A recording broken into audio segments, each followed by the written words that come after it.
बसंतपुर गांव का एक भोला भाला गरीब लेकिन हुनरमंद मोची था।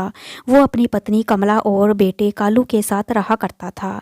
मोची का काम किया करता था, लेकिन गांव में भी मॉडर्न चप्पल जूते आ जाने के कारण उसका धंधा बंद होने के कगार पर था, क्योंकि आजकल लोग नए नए डिजाइन के जूते व चप्पल पहनते थे और हाथ से बनाई हुई चप्पल उन्हें पसंद नहीं आती थी। ऐसे ही एक दिन कमला सुंदर से कहती है, कमला सुनो जी, कालू ने कल से कुछ नहीं खाया, सूख कर काटा हो गया है, घर में कुछ खाने को नहीं है। सुंदर, तो इसमें पूछना क्या है, साहब जी की दुकान से कुछ ले आती खाने के लिए। कमला कल साहब जी की दुकान पर गई थी आटा लाने, लेकिन दुकानदार ने साफ मना कर दिया। बोला कि पहले का हिसाब चुकता करो, उसके बाद राशन मिलेगा। सुंदर, बात तो सही कह रहा है, साहब जी का बकाया ज़्यादा हो गया है, पर क्या करें, कोई कस्टमर आता ही नहीं है दुकान पर। सब बगल के बाजार में जूते मॉल से मशीन के बने हुए जूते ले आते हैं।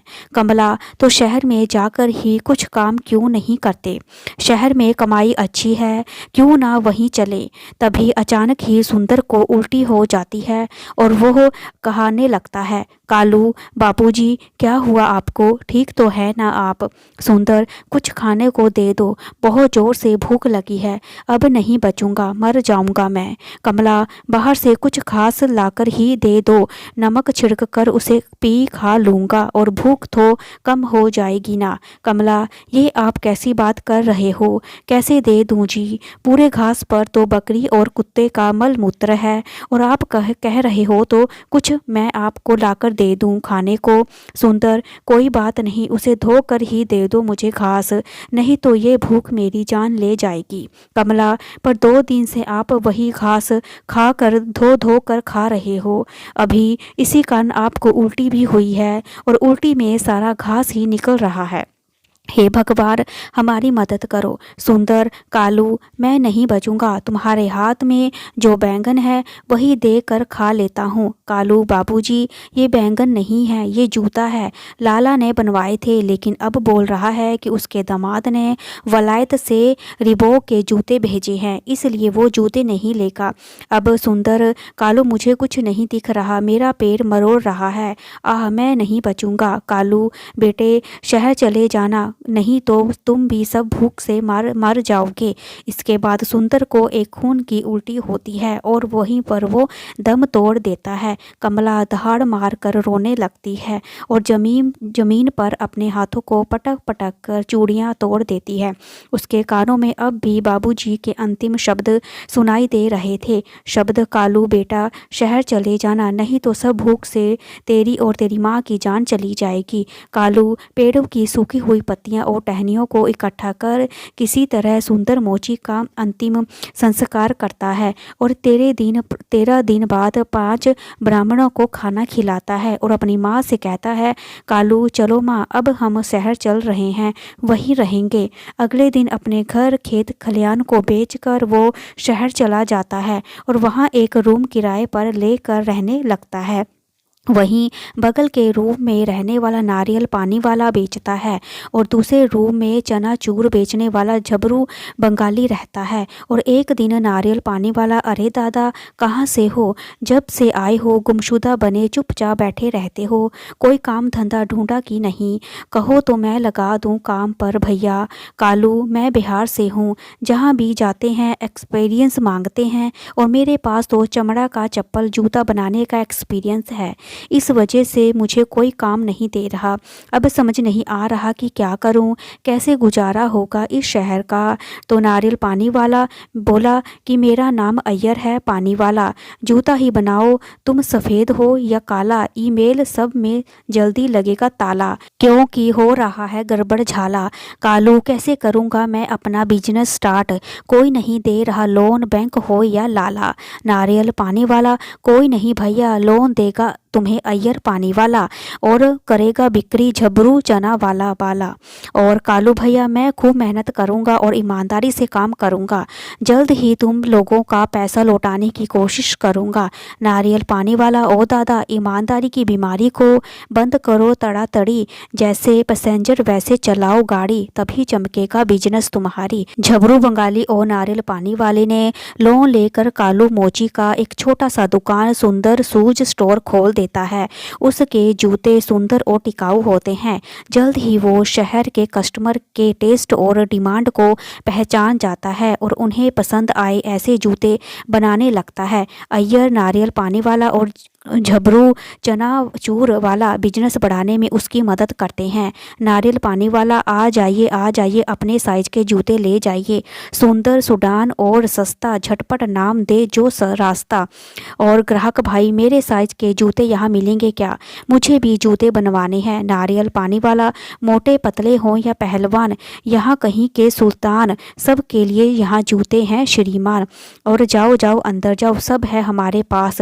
कालू आइए पहलवान जी, आप लोगों की मजबूती को ध्यान में रख कर मैंने इस जूते में गेंद का चमड़ा यूज़ किया है। ये देखिए बिल्कुल आपके लिए ही बना है ये जूता। ग्राहक अच्छा ये जूता नहीं फटेगा, इसकी कोई गारंटी क्या है ना? मेरे जूते हर 5 महीने में फट जाते हैं। मैं इस बात से बहुत ज़्यादा परेशान हूँ। कितना ही महंगा जूता ले लूँ कोई भी नहीं टिकता। और तुम्हारे जूते की क्या गारंटी? अय्यर कुछ महंगा पड़ेगा लेकिन 1 साल की गारंटी मिलेगी। इसी बीच अगर जूता फट गया तो दूसरा मिलेगा। पहलवान कोई नहीं, मुझे बस जूता चाहिए, पैसे की कोई दिक्कत नहीं है, बताओ कितने लगेंगे? अय्यर 22,000 का एक, लेकिन आप नेशनल लेवल के पहलवान है इसलिए 15,000 के दे दीजिए। पहलवान ठीक है, ये जूते पैक कर दो। अय्यर अभी पैक कर देते हैं जी, अगली बार ज़रूर आइए। कालू ओ भैया आइए, जूते को 6,000 के थे और तुमने 15,000 में क्यों बेचे? ये तो धोखा हुआ ना।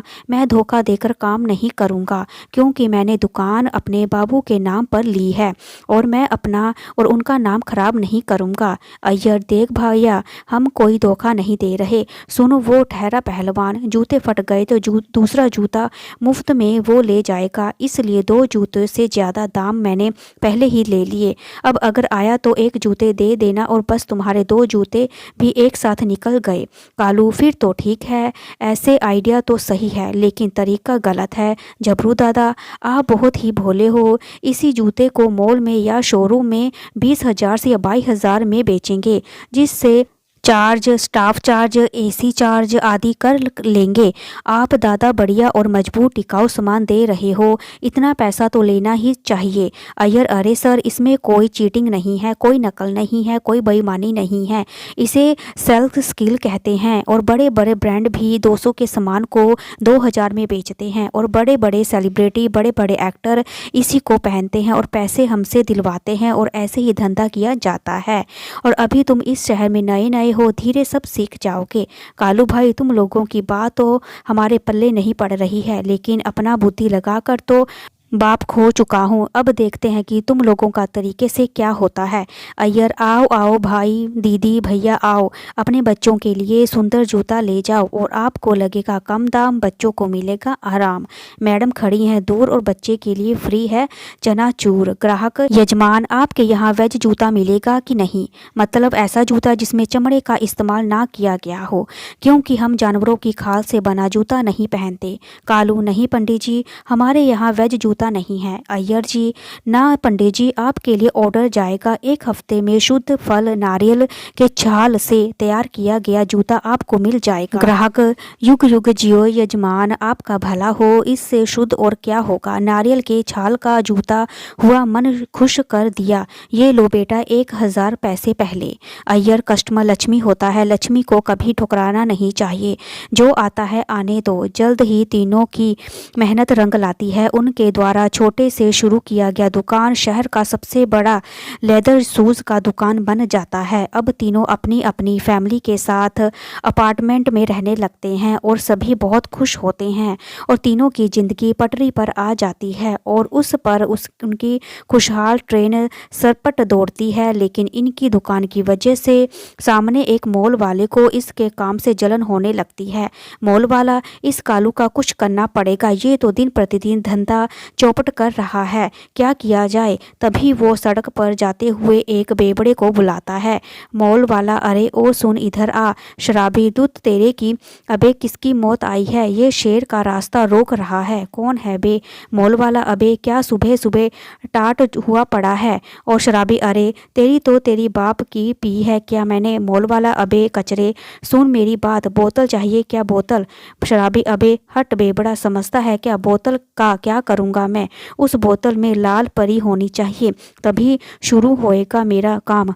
मॉल वाला, उसी की बात कर रहा हूँ, तुझे आज रात एक काम करना होगा और इस सामने वाली दुकान में आग लगानी है, समझा। लेकिन किसी को शक नहीं होना चाहिए कि ये काम मैंने करवाया है। शराबी, हो जाएगा काम, किसी को कुछ भी नहीं पता चलेगा और ये काम तुमने करवाया है। मॉल का मालिक बेबड़े को कुछ रुपए देकर वहाँ से भेज देता है और रात को बेबड़ा चुपचाप से कालू की दुकान को छोड़ बगल की दुकान में आग लगा देता है। झबरू, कालू भैया, अय्यर चलो, दुकान में आग लगी है। कालू, अब क्या हो गया, हम लोग फिर से गरीब हो गए, बहुत मेहनत से अमीर हुए थे, शायद भगवान हमको गरीब में ही देखना चाहता है, अब क्या होगा। हे भगवान। अय्यर, कालू भैया, तुम्हारी नहीं हमारी दुकान पर आग लगी है, तुम मेरी मदद करो। झबरू, तुम फायर ब्रिगेड को फ़ोन कर, तब तक मैं अपने नारियल पानी से आग पर काबू करता हूँ। झबरू, हेलो, फायर ब्रिगेड स्टेशन से बोल रहे हैं। दादा सोए क्यों हो,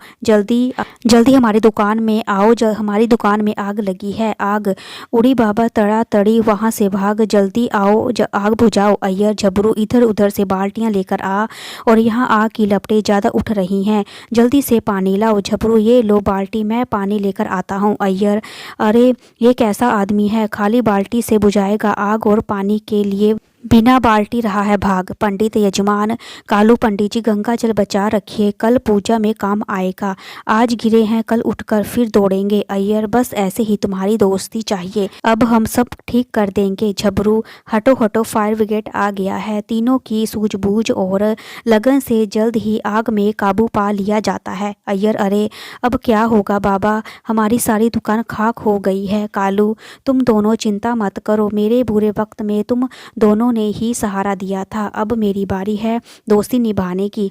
कालू दोनों की पैसों की मदद करता है और जिससे जल्द ही फिर से दोनों की दुकान रफ्तार पकड़ लेती है। अय्यर, लेकिन हमें पता लगाना है कि आग लगी कैसे। कालू, सीसीटीवी कैमरा के फुटेज लेकर आज पुलिस वाले आते ही होंगे, जिससे सब मालूम पड़ जाएगा। पुलिस वाला, अरे भाई साहब, आपकी दुकान को आग इस वेवड़े ने लगाई थी। हाँ, हमने इसे पकड़ कर सब कुछ उलगवा लिया है। और इसने ऐसा क्यों किया। अय्यर, क्यों किया इसने ऐसा पुलिस वाले से, और हम तो किसी से कोई दुश्मनी नहीं रखते हैं। पुलिस वाला, अय्यर जी, सामने जूतों का मॉल का मालिक हमारी हिरासत में आ गया है, ये सब कालू की दुकान को जलाना चाहते थे क्योंकि उसकी तरक्की से उसे नुकसान हो रहा था। मॉल के मालिक को उसके लिए की सज़ा उसे मिल चुकी है। उसके बाद कालू पंडित जी के लिए नारियल छाल के जूते बना देता है। कालू पंडित जी, राम राम, देखिए आपके लिए स्पेशल बनाए हुए वेज जूते, आशा करता हूँ आपको पसंद आए होंगे। पंडित, अरे वाह यजमान जी, ये तो कमाल हो गया, ऐसा तो पहली बार हो रहा है, आपको ये फल जरूर रंग लाएगी। जूते पंडित जी को बहुत ही ज़्यादा पसंद आते हैं और पंडित जी ये बहुत बड़े और मठ मुखिया हैं, उन्हें इस तरह के जूते पहने देख बहुत से लोगों ने ऐसे ही जूते पहनने चाहे। उसके बाद पंडित जी ने कालू को ऐसे ही और जूते बनाने का बहुत बड़ा ऑर्डर दिया और उसके बाद कालू की दुकान एक ब्रांड बन जाता है। अय्यर, ये तो कमाल हो गया, आखिरकार कालू की मेहनत रंग लाई। कालू, अरे भाइयों, ये मेरी अकेले की नहीं, हम सब की मेहनत का नतीजा है, आप सबका बहुत बहुत धन्यवाद। कालू के नारियल की छाल के बने जूते सब जगह प्रसिद्ध हो गए और देखते ही देखते उनका व्यापार आसमान छूने लगा। अगर आपको मेरी कहानी अच्छी लगी तो लाइक करें, शेयर करें, सब्सक्राइब करें और मेरी ये वीडियो देखने के लिए थैंक यू सो मच।